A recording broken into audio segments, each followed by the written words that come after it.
Most people think healing from trauma means going back to who they were before the pain. But trauma doesn't work like that.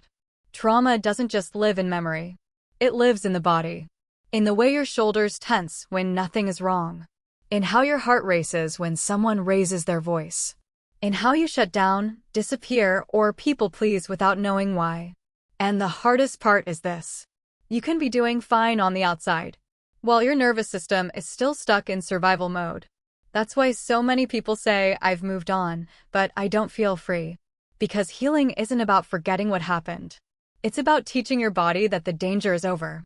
Trauma forms when your brain experiences something overwhelming without the ability to escape, fight back, or process it safely. In that moment, your nervous system makes a decision for you. Stay alert. Stay guarded. Stay alive. And even years later, it doesn't know the threat is gone. So healing doesn't begin with thinking differently. It begins with feeling safe again.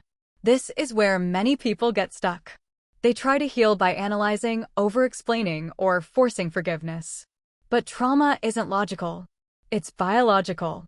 Your brain's alarm system, the amygdala, learned to associate certain tones, situations, or emotions with danger. And no amount of positive thinking can talk it out of that. What it responds to is experience. Small moments where nothing bad happens. Moments where you stay present instead of dissociating. Moments where you feel discomfort and survive it. Healing happens when the body learns, I can feel this, and I'm still okay. That's why rushing healing actually slows it down.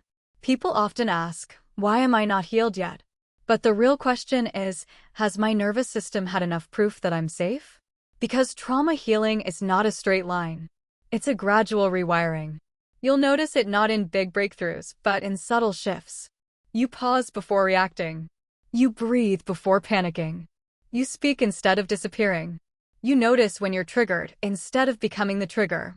And that awareness alone is already healing. One of the most misunderstood parts of trauma is emotional numbness. Many people believe they're broken because they don't feel much anymore. But numbness is not weakness. It's your nervous system saying, feeling was too dangerous. So I shut it down. Healing doesn't mean forcing emotions to come back all at once. That can actually re-traumatize you. It means gently expanding your capacity to feel, little by little. Feeling neutral before feeling joyful. Feeling curious before feeling connected. Feeling calm before feeling safe. This is why trauma healing requires patience. Your system learns survival over years. You don't undo that in weeks.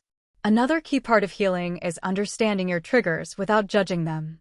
A trigger is not an overreaction. It's an unhealed memory activating in the present. When someone ignores you and your chest tightens, that's not drama. When conflict makes you shut down, that's not immaturity. When intimacy feels unsafe, that's not failure. Those are protective responses that once kept you alive. Healing happens when you stop fighting those parts of yourself and start listening to them. Instead of asking, what's wrong with me? You ask, what did this part of me learn? Because every trauma response has a story behind it. Avoidance once meant safety. Silence once meant survival. Hyperindependence once meant control. You don't heal by killing those patterns. You heal by showing them they're no longer needed.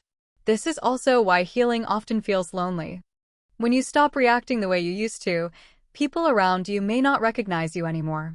You set boundaries. You pause instead of pleasing. You don't explain yourself as much. And that can feel terrifying. But healing isn't about becoming more likable. It's about becoming more regulated. And regulation changes everything. Your sleep improves. Your thinking slows. Your emotions feel less explosive. Your body stops living in constant alert. And slowly, your identity shifts. You stop seeing yourself as damaged and start seeing yourself as someone who adapted and is now choosing differently. One of the most powerful signs of healing is this. You no longer need closure from the people who hurt you. Not because it didn't matter, but because your nervous system no longer needs their validation to feel safe. You stop replaying conversations. You stop imagining different outcomes. You stop proving your pain. Because peace becomes louder than the past. And here's the truth most people never hear. Healing doesn't erase trauma. It integrates it. It becomes part of your story, not the narrator of it. You don't forget what happened. You just stop reliving it. And one day, you'll realize something quietly profound. The memories still exist, but they no longer control your body, your reactions, or your future. That's healing. Not becoming who you were before, but becoming someone who can live fully with what happened without being trapped inside it. If you're healing right now, go slowly. Your nervous system is learning a new language. And every time you choose presence over survival, you're already further than you think.